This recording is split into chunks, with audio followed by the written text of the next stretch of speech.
નમસ્તે બાળ મિત્રો, આપણે આગળના પીરિયડની અંદર એક્ટિવિટી 1 and 2 જોઈ બરાબર. હવે આપણે એક્ટિવિટી 3 જોઈએ છે. તમારી ઇંગ્લિશની બુકમાં પેજ નંબર 39 ખોલો અને જુઓ.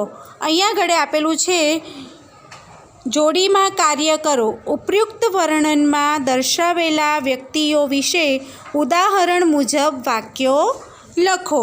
અહીંયા આગળ તમને ઉદાહરણ આપ્યું છે અ પોસ્ટમેન. તો તમારા પુસ્તકની અંદર જુઓ, અહીંયા આગળ આ પાયલોટ છે, આ કાર્પેન્ટર છે. તો પોસ્ટમેન કોણ છે? તો તમે જુઓ, કોણ છે પોસ્ટમેન? અજય પરમાર. કોણ પોસ્ટમેન છે? અજય પરમાર છે ને આ ચિત્ર ઉપર જુઓ. એવી રીતે તમને આપ્યું છે mister Ajay Parmar is a postman. He delivers letters. તે શું કરે છે? તો કાગળ પહોંચાડે છે.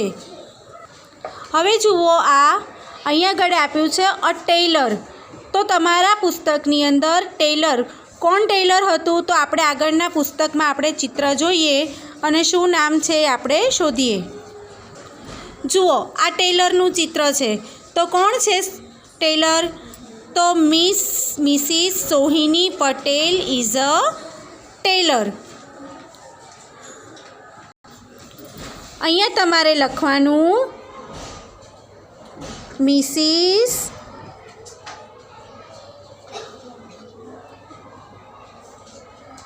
સોહિની Patel is a tailor. Sohini Patel tailor છે. તે શું કરે છે? તો શી સ્યુઝ ક્લોથ. જુઓ, શી સ્યુઝ ક્લોથ્સ. બરાબર. હવે આ પ્રમાણે અહીંયા આગળ બાર્બર. તો બાર્બરમાં કોણ છે?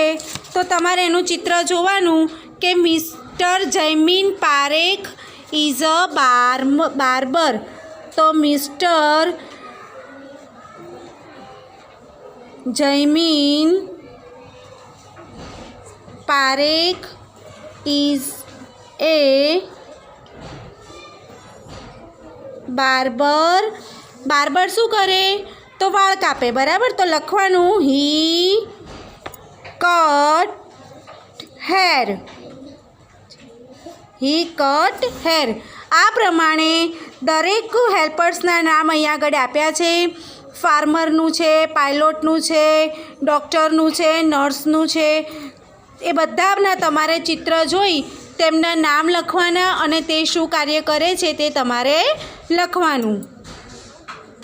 હવે જુઓ એક્ટિવિટી 4.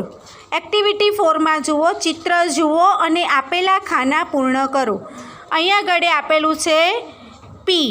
અહીંયા આગળ 3. તો 3 નંબરનું ચિત્ર તમે જુઓ. તો 3 નંબરના ચિત્રમાં કોણ છે? પોલીસ. તો અહીંયા આગળ તમારે લખવાનો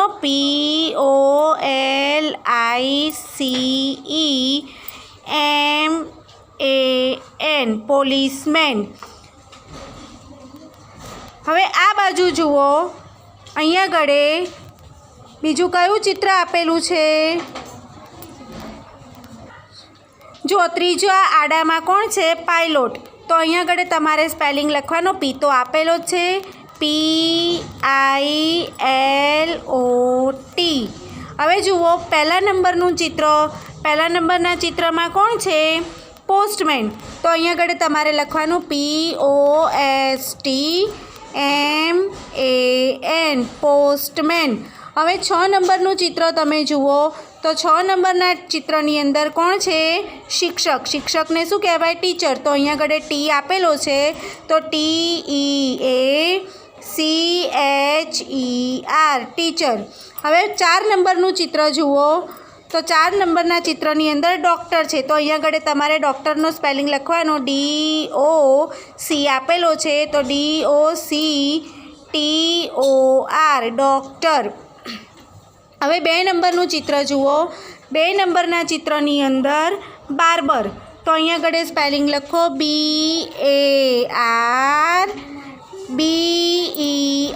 બાર્બર.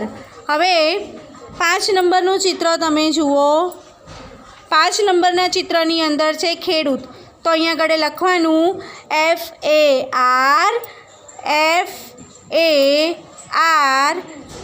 FARMER farmer. તો આ તમારી એક્ટિવિટી 4 અહીંયા પૂરી થાય છે. હવે અહીંયા આગળ જુઓ એક્ટિવિટી નંબર 6. તમારા એવા 2 મિત્રોને શોધી કાઢો જેમને નીચે જણાવેલ વ્યવસાય ધંધામાં જોડાવાની ઈચ્છા હોય. તેમને નીચે મુજબના પ્રશ્ન પૂછો. Do you want to be a pilot? અહીંયા આગળ આપ્યું છે પાયલોટ, તો અહીંયા આગળ લખવાનું do you want to be pilot. જો તેઓ હા પાડશે તો યસ લખવાનું, અને ના પાડે એને જોડાવવું નથી તો તેની સામે તમારે લખવાનું નન. શું લખવાનું? નન. NONE નન એવું લખવાનું. તો પાયલોટ. હવે તમારો મિત્ર જે છે એને તમારે લખવાનું, એનું નામ લખવાનું એ પાયલોટ. તો એનું નામ તમે અહીંયા આગળ લખી શકો છો. દાખલા તરીકે હું અહીંયા આગળ લખું છું યુગ. તો તમે એને પૂછી શકો, mister Yug, do you want to be a pilot? તો યુગ કહેશે હા. અહીંયા આગળ તમારે લખવાનું do you want to be a pilot. Question કરવાનો, કેમ કે તમે ક્વેશ્ચન પૂછો છો એટલે પાછળ પ્રશ્નાર્થ ચિહ્ન લખવાનો કે શું તું પાયલોટ બનવા માંગે છે. હવે યુગ એમ કહેશે યસ, તો અહીંયા આગળ તમારે લખવાનું યસ. હવે આપણે એને જ પ્રશ્ન પૂછીએ. યુગ અહીંયા આગળ લખો, આપણે અહીંયા આગળ લખો ફરીથી આનો આ જ પ્રશ્ન, do you want to be a doctor? જો અહીંયા આગળ ડૉક્ટરનો સ્પેલિંગ આપ્યો છે એટલે આપણે અહીંયા આગળ લખવાનું do you want to be a doctor પ્રશ્નાર્થ ચિહ્ન. હવે યુગ એમ કહે છે કે ના મારે ડૉક્ટર નથી બનવું, તો આપણે અહીંયા આગળ શું લખવાનું? નન. NONE. તો જુઓ આ 2 ઉદાહરણ પ્રમાણે તમે કોઈ પણ અહીંયા આગળ તમારી બહેનપણી કે તમારી ભાઈબંધનું નામ લખી અને તમે એને આ રીતે પ્રશ્ન પૂછવાનો, do you want to be a nurse? પછી અહીંયા આગળ આવશે do you want to be a artist? Do you want to a policeman? Do you want to be a teacher? Do you want to be a farmer? બરાબર. તો આ પ્રમાણે તમારે એને જવાબ લખીને બતાવવાના. જુઓ આપણે આગળ શીખ્યા હુ. તો અહીંયા આગળ છે હુ. હુ એટલે કોણ? હુ એટલે કોણ? તો કોઈ પણ વ્યક્તિ વિશે માહિતી મેળવવા હુ વડે પ્રશ્ન પૂછવામાં આવે છે. Who is he? તમારી બાજુમાં કોઈ પણ ઊભું હોય, છોકરી હોય તો હુ ઇઝ હી, અરે હુ ઇઝ શી, અને છોકરો હોય તો હુ ઇઝ હી. છોકરી માટે શી અને છોકરા માટે હીનો ઉપયોગ થાય છે. તો હુ ઇઝ હી અને હુ ઇઝ શી વડે આપણે પ્રશ્ન પૂછી શકીએ છીએ. વોટ એટલે શું? એટલે કે કોણ? તે વ્યક્તિનો વ્યવસાય શું છે? તે કોણ છે? એ જાણવા માટે આપણે પૂછીશું વોટ ઇઝ શી? તે કોણ છે? અથવા વોટ ઇઝ હી? તે કોણ છે? છોકરો હોય તો વોટ ઇઝ હી, છોકરી હોય તો વોટ ઇઝ શી. હવે જુઓ એક્ટિવિટી 7. એક્ટિવિટી 7ની અંદર તમને એક સ્ટોરી આપી છે. જુઓ mister Fox and miss Crane. અહીંયા આગળ પહેલાં જ ચિત્રની અંદર તમે જુઓ મિસ્ટર ફોક્સ એટલે કે શિયાળ, ક્રેન એટલે કે બગલો અથવા સારસ. શિયાળ અને બગલો. શિયાળ બગલાને આમંત્રણ આપે છે. જુઓ વાંચો. Mister Fox invites miss Crane for supper one day. શું છે? મિસ્ટર ફોક્સ એટલે કે શિયાળ, ઇન્વાઇટ્સ એટલે આમંત્રણ આપે છે, મિસ ક્રેન એટલે કે બગલાને અથવા કે સારસને, ફોર એટલે માટે, સુપર એટલે રાતનું જમવાનું અથવા વાળું, વન ડે, વન એટલે એક, ડે એટલે દિવસ. તો આનું ગુજરાતી એમ થશે કે મિસ્ટર શિયાળ એક દિવસ સારસને રાત્રે જમવા માટે આમંત્રણ આપે છે. જુઓ તે શું કહે છે આમંત્રણ આપતી વખતે?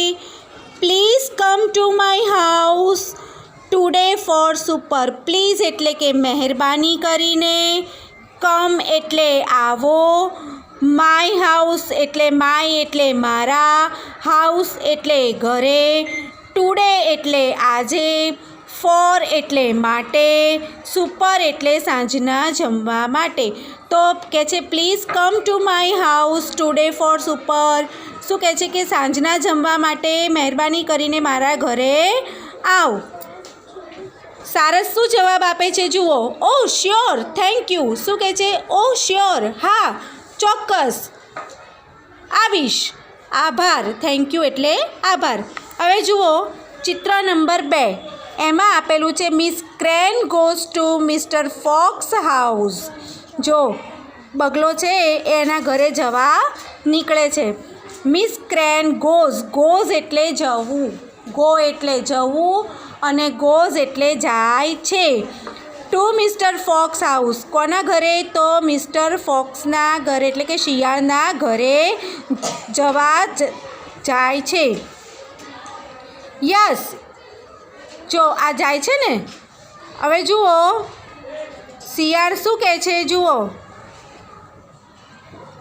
Yes, smells goods and I am hungry too. Yes એટલે હા, ઇટ સ્મેલ્સ ગુડ. સ્મેલ્સ એટલે સુગંધ, ગુડ એટલે સારી, એન્ડ એટલે અને, આઈ એટલે હું, એમ એટલે છું, હંગ્રી એટલે ભૂખ્યું. શું કહે છે કે સ્મેલ એટલે કે સુગંધ બહુ જ સરસ આવે છે અને હું ભૂખ્યું પણ છું. આવું કોણ બોલે છે? સારસ. હવે અહીંયા આગળ જુઓ, please come in miss Crane. શિયાળ એને કહે છે કમ ઇન એટલે કે આવો, પ્લીઝ પધારો. The super is ready.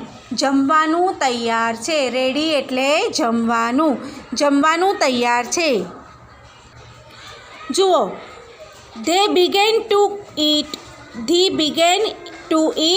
Mr. Fox can eat from the dish but Miss Crane cannot eat from the dish.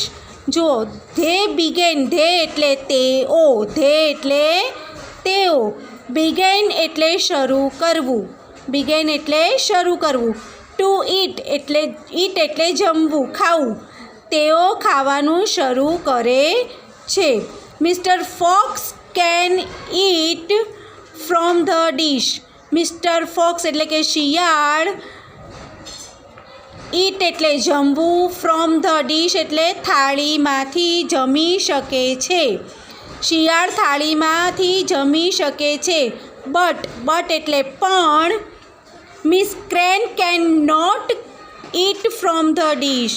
Miss Crane એટલે કે બગલો, કેન નોટ એટલે નથી કરી શકતું, ઇટ એટલે કે જમી નથી શકતું, ફ્રોમ ધ ડીશ, ડીશમાંથી એટલે કે થાળીમાંથી બગલો જમી શકતો નથી. આઈ કાન્ટ ઇટ. જો બગલો બોલે છે આઈ કાન્ટ ઇટ, હું જમી શકતું નથી, ફ્રોમ અ ડીશ, હું ડીશમાંથી જમી શકતું નથી, એવું બગલો કહે છે. અને શિયાળ જો, ઓ ઇટ્સ ડિલિશિયસ. ડિલિશિયસ એટલે કે સ્વાદિષ્ટ. ઓહ કેટલી સ્વાદિષ્ટ છે. હવે જુઓ ચિત્ર નંબર 4. ચિત્ર નંબર 4ની અંદર ધ નેક્સ્ટ ડે એટલે કે બીજા દિવસે, મિસ ક્રેન ઇન્વાઇટ્સ એટલે કે બગલો મિસ્ટર ફોક્સને આમંત્રણ આપે છે, ફોર સુપર એટલે કે જમવા માટે. બીજા દિવસે બગલો શિયાળને જમવા માટે આમંત્રણ આપે છે. Please come for mister Fox. પધારો શિયાળભાઈ, સુપર ઇઝ રેડી, જમવાનું તૈયાર છે. Yes, it smells good. હા, સુગંધ બહુ સરસ છે. I am hungry too. હું ભૂખ્યું છું. હવે જુઓ, પહેલાં ચિત્રની અંદર જમવામાં 2 ડીશ આપેલી છે અને બીજા ચિત્રની અંદર જમવામાં 2 કુંજા આપેલા છે.